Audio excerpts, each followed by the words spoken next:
చంద్రబాబు గారు ముఖ్యమంత్రి ప్రజల తీర్పును గౌరవిస్తూ ఆయనకు మరొకసారి శుభాకాంక్షలు తెలియజేస్తుంది కాంగ్రెస్ పార్టీ.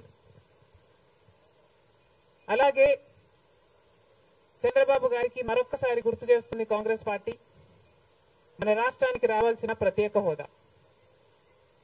ప్రత్యేక హోదా అన్నది ఆంధ్ర రాష్ట్ర ప్రజల ఊపిరి.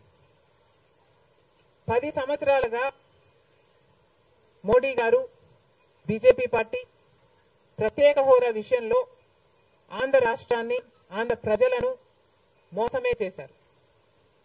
10 సంవత్సరాల క్రితము ఎలక్షన్లకు ముందు మోడీ గారు వచ్చినప్పుడు 10 సంవత్సరాలు ప్రత్యేక హోదా ఇస్తాము అని తిరుపతిలో మాట ఇవ్వడం జరిగింది మోడీ గారు.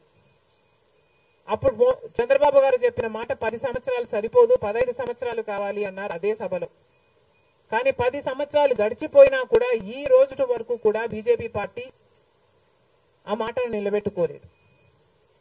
కానీ ఇప్పుడు చంద్రబాబు గారు మద్దతు ఇస్తున్నారు కాబట్టి బీజేపీ పార్టీ అధికారంలో నిలబడింది. ఈ విషయం మోడీ గారు గుర్తుపెట్టుకోవాలి. ఎందుకంటే ఈరోజు ఆంధ్ర రాష్ట్ర ప్రజల ఎన్నుకున్న ఎంపీలు కనుక బీజేపీ పార్టీకి చంద్రబాబు గారు మద్దతు ఇవ్వకపోయి ఉంటే అసలు బీజేపీ పార్టీ అధికారంలో ఉండే ప్రసక్తే లేదు. ఈరోజు బీజేపీ పార్టీ అధికారంలో ఉంది అంటే దానికి కారణం ఆంధ్ర రాష్ట్ర ప్రజలు అని మోడీ ఇప్పటికైనా గమనించాలి. చంద్రబాబు గారికి మరొకసారి గుర్తు చేస్తున్నాం. చంద్రబాబు గారు బీజేపీ పార్టీతో ఎలక్షన్లకు ముందు పొత్తు పెట్టుకుంటున్నప్పుడే కాంగ్రెస్ పార్టీ పదే పదే చెప్పడం జరిగింది. ఒక్క మాట అయినా తీసుకోకుండా, కండిషనల్ సపోర్ట్ అయినా మీరు ఎక్స్టెండ్ చేయకుండా, మీరు బేషరతుగా స్పెషల్ స్టేటస్ అన్న కండిషన్ పెట్టకుండానే మీరు బీజేపీ పార్టీకి ఎందుకు అలయన్స్ పెట్టుకున్నారు చంద్రబాబు గారు అని అప్పుడు ప్రశ్నించడం జరిగింది. ఇప్పుడు మళ్ళీ బీజేపీ పార్టీ చంద్రబాబు గారిని డిమాండ్ చేస్తుంది. ఇప్పుడు మళ్ళీ కాంగ్రెస్ పార్టీ చంద్రబాబు గారిని డిమాండ్ చేస్తుంది. బికాస్ మీరిచ్చిన ఎంపీల వల్ల ఆంధ్ర రాష్ట్ర ప్రజలు ఎన్నికైన ఎంపీలను మీరు బీజేపీ పార్టీకి ఇచ్చారు కాబట్టి ఈరోజు బీజేపీ పార్టీ అధికారంలో ఉంది కాబట్టి చంద్రబాబు గారు ఈ విషయాన్ని గుర్తుపెట్టుకొని ఇప్పటికైనా మొండి పట్టైనా సరే స్పెషల్ స్టేటస్ అన్నది ఆంధ్ర రాష్ట్రానికి అవసరం కాబట్టి ఇప్పటికైనా స్పెషల్ స్టేటస్ మీద చంద్రబాబు గారు సీరియస్ గా వర్క్ చేసి ఇది సాధించుకు రావాలి అని కాంగ్రెస్ పార్టీ ఆంధ్ర రాష్ట్ర ప్రజల తరఫున డిమాండ్ చేయడం జరుగుతుంది. ఒక స్పెషల్ స్టేటసే కాదు, పోలవరం ప్రాజెక్టు కూడా ఉంది. పోలవరం ప్రాజెక్టుకు చంద్రబాబు గారు 2 రోజుల క్రితం వెళ్లడం జరిగింది. నిజానికి పోలవరం ప్రాజెక్టు రాజశేఖర రెడ్డి గారి ఆలోచన. 2004లోనే రాజశేఖర రెడ్డి గారు 10,000 కోట్లతో 20 లక్షల ఎకరాలకు నీళ్లు ఇవ్వాలి అని తలపెట్టిన ప్రాజెక్టు పోలవరం ప్రాజెక్టు. రాజశేఖర రెడ్డి గారి హయాంలోనే కుడి ఎడమ కాలువలు పూర్తి చేయడం జరిగింది.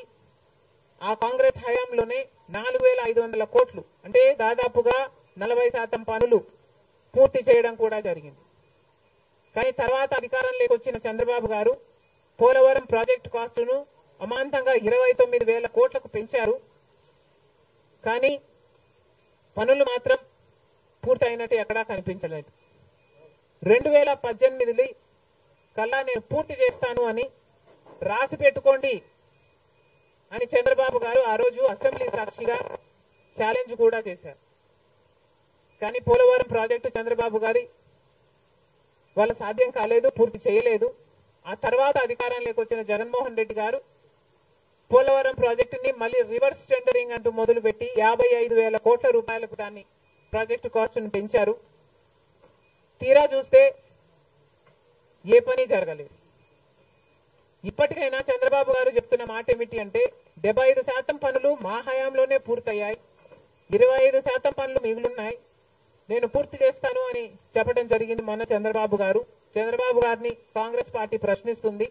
మరి 25% పనులు మాత్రమే మిగులుంటే 4 సంవత్సరాలు పడుతుంది అని మీరు ఎందుకు చెప్పారో చంద్రబాబు గారు సమాధానం చెప్పాలి.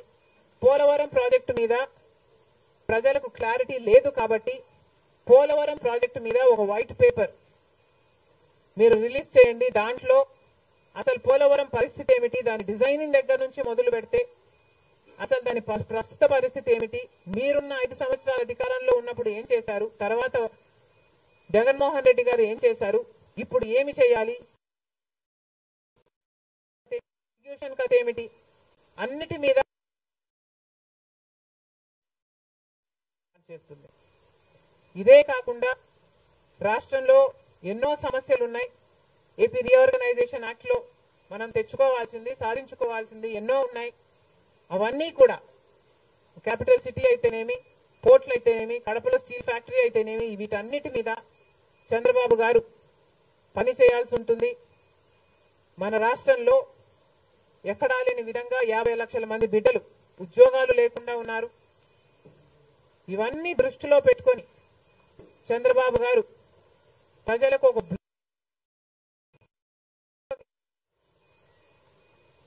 బాగుంటుందని కాంగ్రెస్ పార్టీ భావిస్తుంది. ఇదే కాకుండా చంద్రబాబు గారు సూపర్ 6 ఈ గ్యారంటీలతో చంద్రబాబు గారు ఎన్నికలకు వెళ్లారు. దీంట్లో యువతకు 20 లక్షల యువత వరకు ఉద్యోగ అవకాశాల కల్పన కల్పిస్తామని చెప్పారు. లేదా 3,000 రూపాయలు ప్రతి నెల ప్రతి నిరుద్యోగికి నిరుద్యోగ భృతి ఇస్తామన్నారు చంద్రబాబు గారు.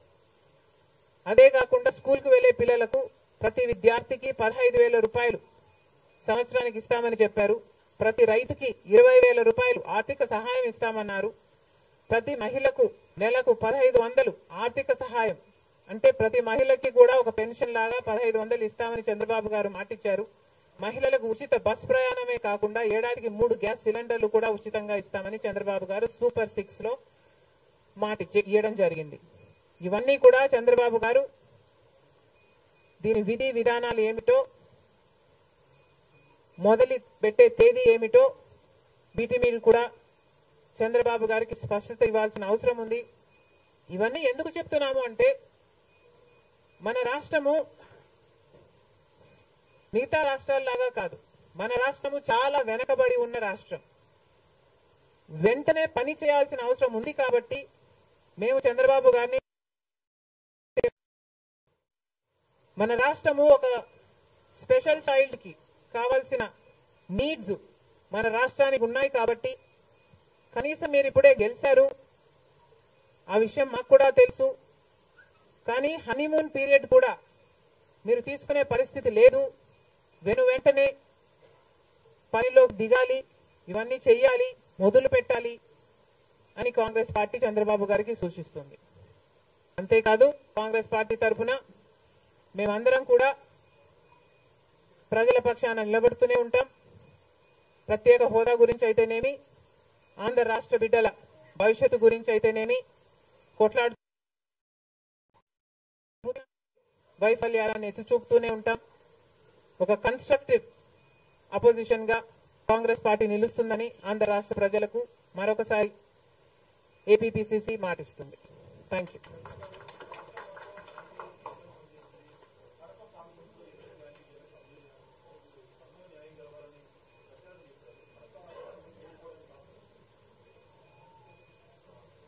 Kadapa situation is a different situation because కడపలో ఎంపీ ఉన్నాడు, ఎమ్మెల్యే ఉన్నాడు, అధికార పక్షం. అక్కడున్న ప్రజలు భయభ్రాంతులు గురై బ్రతుకుతున్న ప్రజలు. ప్రభుత్వానికి వ్యతిరేకంగా అంటే యువజన శ్రామిక రైతు పార్టీకి వ్యతిరేకంగా పనిచేస్తే, ఓటేస్తామని తెలిస్తే మాకు వచ్చే స్కీములు పోతాయి, అవి కాకుండా మా మీద కేసులు పెడతారు, దాడులు చేస్తారు అన్న భయం కూడా ప్రజలలో ఉంది. ఓటుకి 3,500 రూపాయల నుంచి ఇవ్వడం జరిగింది. విచ్చలవిడిగా డబ్బులు ఖర్చు పెట్టారు, డబ్బులు పని చేయకపోతే బెదిరించారు, లేకపోతే కేసులు పెడతామని, స్కీములు తీసేస్తామని, ఇలాంటి ఎన్నో ప్రలోభాలకు కడప ప్రజలు గురయ్యారు. ఇవన్నీ కూడా పనిచేశాయి. నేను కడపలో గెలవకపోవడానికి కారణం టైం అనే నేను అనుకుంటున్నాను. బికాస్ నేను కడపలో తిరిగింది కేవలం 14 రోజులు మాత్రమే. 14 రోజులు క్యాంపెయిన్ చేశాము. మిగతా టైం స్టేట్ వైడ్ క్యాంపెయిన్ చేశాము. మేము 14 రోజులు ఎంత కష్టపడినా కూడా we were not able to cover most of the geographical area. చాలా మటుకు రూరల్ ప్రాంతాలలో కనీసం రాజశేఖర రెడ్డి బిడ్డ పోటీ చేస్తుంది అన్న విషయం కూడా చాలా మందికి తెలియలేదు. మేము పోటీ చేసింది కూడా ఎలాగైనా సరే మళ్ళీ హంతకులు హత్య చేపించిన వాళ్ళు చట్టసభలకు వెళ్ళకూడదు అని ఉద్దేశంతో మాత్రమే పోటీ చేయడం జరిగింది. సరే, అది జరగకపోయి ఉండొచ్చు. కానీ ప్రజల కంటే పైన ఉన్నది దేవుడు. ఐఎమ్ వెరీ ష్యూర్ వాళ్ళ పాపం పండుతుంది. పండే రోజు కోసం దేవుడు కూడా ఎదురు చూస్తున్నాడని నా అభిప్రాయం.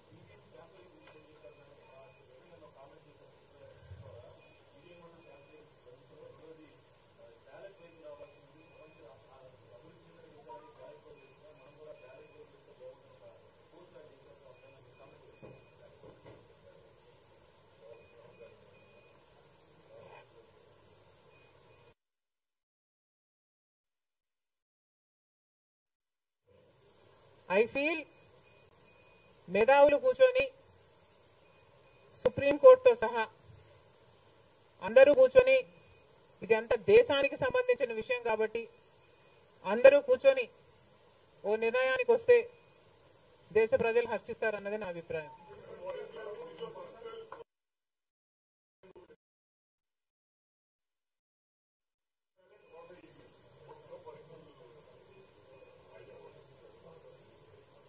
How does it matter what I think personally? Exactly. The reason I want Supreme Court to be involved is because I don't know the entire positives and the negatives of it.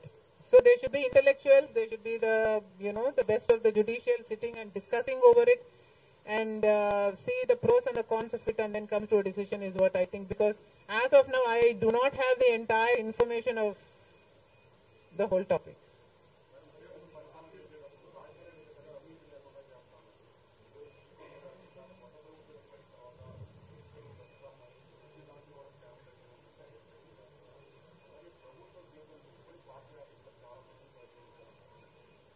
ప్రజలు బుద్ధి చెప్పారు కదమ్మా, ఇంకా నేను మాట్లాడటం ఎందుకు.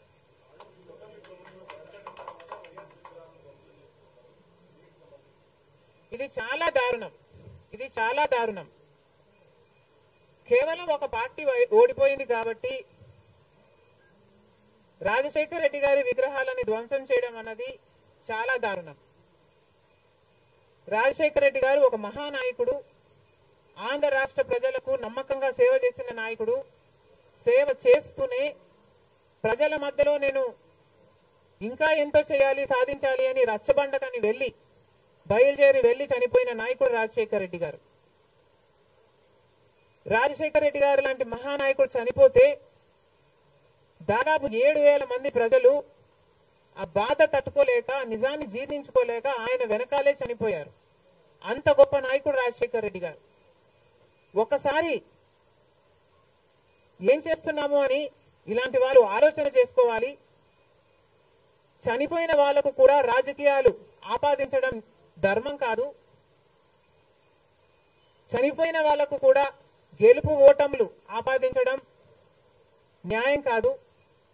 మరొక్కసారి చెప్తున్నాం, రాజశేఖర రెడ్డి గారు మీకు చేసింది ఏమీ లేదు. దయచేసి రాజశేఖర రెడ్డి గారి విగ్రహాలను ధ్వంసం చేయడం ఆపండి. మీరు చేశారని వాళ్ళు చేశారని మీరు, ఇలా ఒకరి మీద ఒకరు చేసుకుంటూ పోతే దీనికి అంతే ఉండదు. మళ్ళీ చెప్తున్నాం, మీకు ఇంకొకరికి తేడా ఉండాలి అంటే కొంచెం పేషెన్స్ పాటించాల్సిన అవసరం ఉంది.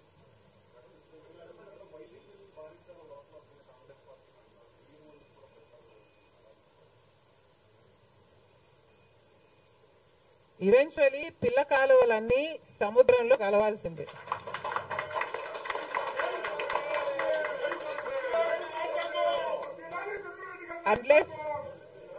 అన్లెస్ అవి ఎండిపోతే తప్ప. Yes, definitely.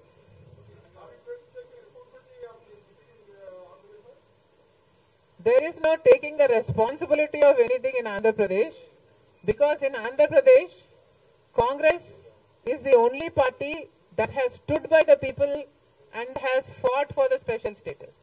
On the one hand, Mr. Chandrababu Naidu, who was Chief Minister for 5 years, neglected special status, and then Mr. Jagan Mohan Reddy became the Chief Minister and continued neglecting the special status. Congress party was the only party fighting for special status and for all the rights of the AP Reorganization Act. The people of Andhra know this, but they also know that their vote should not go to waste. And because they were very decisive, that they wanted change, they voted this time with a vengeance for change.